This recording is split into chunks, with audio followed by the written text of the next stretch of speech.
ఒకటే ఒక సెకండ్లో తక్కువ మనగా ఇరిగిపోతుంది, ముక్కలు ముక్కలు అయిపోతుంది. ఇంతకంటే అద్భుతమైనటువంటి తార్కాణం అమ్మవారు ఆశీర్వదించింది అని తెలియజేయడానికి ఏదో ఒకటి లేదు.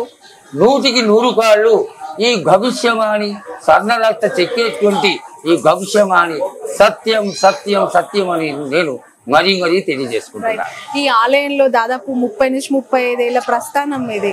అనేక సేవలు, అనేక మంత్ర శాస్త్రంతో ఇక్కడ మీరు ప్రావీణ్యులుగా కొనసాగుతూ ఉన్నారు.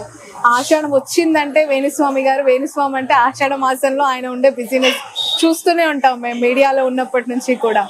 ఎప్పుడైనా అమ్మవారు మీకు కనిపించిందా? చాలా చాలా చక్కటి మాట్లాడిగావమ్మా. ఏమంటుంది మీతో? జగన్మాత పిలిస్తే కలిగేటువంటి ప్రత్యక్ష దైవం. ఈ గోనాలలో నేను గుడికి దగ్గరలో ఒక 100 గజాల అవతల కుట్టినవాడిని. ఇక్కడ ఒక హాస్పిటల్ ఉండేది, అక్కడ కుట్టినవాడిని. ఆ పక్కనే కళాసిగూడ స్కూల్లో చదువుకున్నవాడిని. మా అందరికీ కూడా జగన్మాత అంటే ఆడగిడ్డే. ఆడగిడ్డే అంటే ఇంకా 100కి 100 కాళ్ళు ఆడగిడ్డే. ఈవిడ ఎప్పుడు ఏ విధంగా కనబడుతుందా, ఎప్పుడు చూడొచ్చా అనేటువంటి ఉత్సుకత మాకు ఎల్లప్పుడూ ఉంటుంది. నేను బహుశా 7-8 క్లాసులు స్కూల్లో చదువుతున్నాను. ఒక రోజున ఆలయ సిబ్బంది మేమందరం కలిసి వేప చెట్టు కింద కూర్చుని ఉన్నాం. ఇక్కడ ఈ మొదటి నుంచి వస్తున్నటువంటి ఈ పని జాతరని చేసేటువంటి కులాల వాళ్ళందరూ 12 గంటలకి ఈ మనం పెట్టినటువంటి గోనాన్ని, వండిచ్చినటువంటి ఒక 50-60 కిలోల అన్నాన్ని గుట్టలలో ఎత్తుకొని మేళ తాళాలతోటి గ్రామం అంతా తిరగడానికి వెళ్తారు. నా కళ్ళతో సాక్షాత్తుగా చూసినటువంటి విషయం, జగన్మాత ఎప్పుడైతే వాళ్ళు తలకి నూనె రాసుకొని ముఖాన కుంభం పెట్టుకొని ఆ మేళాల చప్పుడు మొదలవుతుందో, త్రిశూలం ధరించి భక్త రక్షణార్థమై జగన్మాత ఆ మేళ తాళాలతో పాటు గ్రామం అంతా తిరిగి పూర్తయిన తర్వాత ఆలయంలోకి వెళ్ళిపోవడం నేను కళ్ళారా చూసినటువంటి విషయం. ఓకే. సో ఈ మీరు ఇంతకుముందు అన్నారు భూత ప్రేత పిశాచాలు అఘోరాలకి సంబంధించినవి కూడా ఈ అమ్మవారికి అంత పవర్ ఉందా? అలాంటి వాళ్ళు ఎవరైనా పీడ పట్టిన వాళ్ళు ఇక్కడికి వస్తే పూర్తిగా నిర్మూలించబడుతుంది అంటారు. మహాకాళి, మహాలక్ష్మి, మహాసరస్వతి ముగ్గురమ్మల మూల కుటుంబ. జగన్మాత సరస్వతీదేవి విద్యను మాత్రమే ఇస్తుందేమో, ధనలక్ష్మి ధనాన్ని మాత్రమే ఇస్తుందేమో, శక్తి స్వరూపిణి మహాకాళి త్రిపుర సుందరి లోకంలో ఇయ్యలేనటువంటి విషయం ఉండదు అనేది నా ఒక్క చక్కటి ఒపీనియన్ అమ్మా. మాతృస్వరూపం లేకుండా జగత్తులో కాలు తీసి కాలు కట్టడం అనేది జరగదు. శంకరులు భిక్షాటనం చేస్తూ ఇంటికి వెళ్ళి భిక్షం ఎత్తుకుంటూ ఉండేవారు.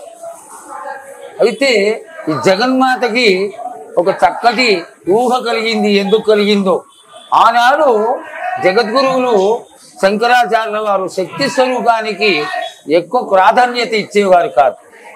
అయితే ఈయనకి శక్తి స్వరూపం ఏమిటో తెలియజేయాలి అనేటువంటి మంచి ఊహ కలిగినటువంటి జగన్మాత తానే మారు స్వరూపంలో వచ్చి రేపు మా ఇంటికి భిక్షకి రాయన అని పిలిచింది. నేను వస్తానమ్మా అన్నాడు స్వామివారు. తదనంతరం మర్నాడు రానే వచ్చింది. స్వామివారు భిక్షకి బయలుదేరుదామని నేస్తూ ఉండగా కడిపోతున్నారు. ఎందుకు కడిగిపోతున్నారో ఆయనకి తెలియట్లేదు. కాలం దాటిపోతోంది. ఆ ముత్తైదు మళ్ళీ వచ్చింది. అదేమిటి నాయన, నువ్వు భోజనానికి వస్తానో భిక్ష నీకు ఏర్పాటు చేయడం జరిగింది, ఎందుకు భిక్షకి రావడం లేదు, కారణం ఏమిటి అని అడగగా, అమ్మ నువ్వు పిలిచావు, నేను వస్తా అని చెప్పాను, కానీ ఈ రోజు ఎందుకో నాకు శక్తి లేకుండా ఉంది తల్లి అన్నారట. అసలు శక్తే లేనటువంటి స్వరూపంలో నీకు శక్తి ఎక్కడి నుంచి వచ్చింది ఆయన అడిగిందిట. అప్పుడు శంకరులు గ్రహించారు, వచ్చినటువంటిది సామాన్యమైనటువంటి దేవత మామూలు స్వరూపిణి కాదు, జగన్మాత అయినటువంటి త్రిపుర సుందరి వచ్చింది అని. ఆ త్రిపుర సుందరి మహాకాళీ స్వరూపమైనటువంటి త్రిపుర సుందరి లేని అణు ఉన్నదా, అటువంటి చోటు ఉన్నదా? ఇది మనలో ఉన్నటువంటి దౌర్బల్యం. ఆవిడ లేనటువంటి చోటు లేదు. ఆ జగన్మాతయే సర్వానికి మూలమైనటువంటి అధిదేవత. ఆ అమ్మని ఆశ్రయించి కోరుకునే వాళ్ళని అన్ని రకాలుగా కాపాడేటువంటి దేవతయే ఉజ్జయిని మహాకాళి స్వరూపిణిగా తేలొందుతున్నటువంటి జగన్మాత. ఇప్పుడు శ్రావణ మాసం వస్తే అష్టలక్ష్ములందరికీ వ్రతాలు, హోమాలు, పూజలు, నిత్య పూజలు అన్ని చేస్తూ ఉంటారు ఆడవాళ్ళు. వైభవ లక్ష్మి, వరలక్ష్మి, ధనలక్ష్మికి సంబంధించి, విజయలక్ష్మికి సంబంధించి, మంగళగౌరి అన్నీ జరుగుతూ ఉంటాయి. శ్రావణ మాసం అంతా లక్ష్మీదేవులకి అనుకున్నప్పుడు ఆషాఢం అంతా ఈ గ్రామ దేవతలకి ఉంటుందంటారా? ఎలా చూడాలి? ఏ అమ్మవార్లు గొప్ప, ఏ అమ్మవార్ల పూజలు ప్రాశస్త్యం అంటే ఏం చెప్తారు? ఇది గొప్ప, ఇది తక్కువ అనేది ఎక్కడా లేదమ్మా.